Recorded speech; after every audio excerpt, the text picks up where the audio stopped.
தலைவரையோ மேலாளரையோ பின்பற்றுபவர்கள் எதை எதிர்பார்க்கிறார்கள்?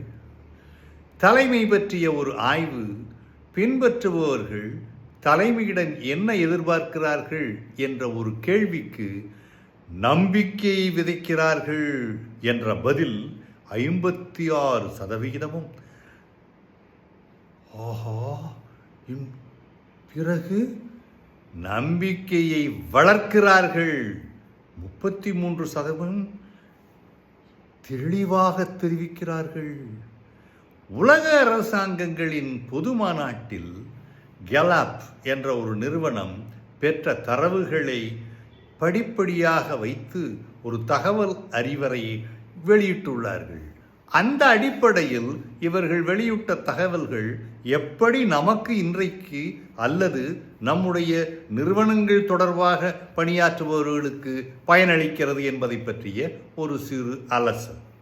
நம்பிக்கையை முதலாவது என்று தெரிவித்தவர்கள் 38% பாதிக்கப்பட்டவர்கள் 6% குறைந்து விட்டார்கள்.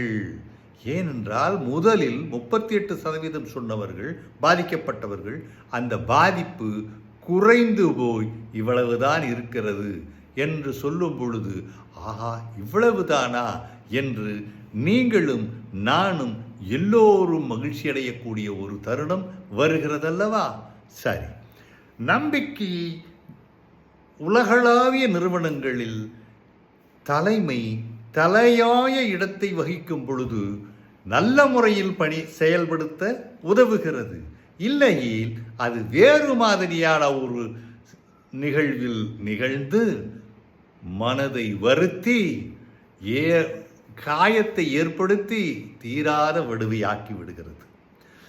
அதாவது நம்முடைய தாக்கத்தை ஏற்படுத்துவதில் குடும்ப அங்கத்தினர்கள் 34% பணியிடத்திலும் 44% குடும்பத்திலும் அடையாளம் கூறுகிறார்கள்.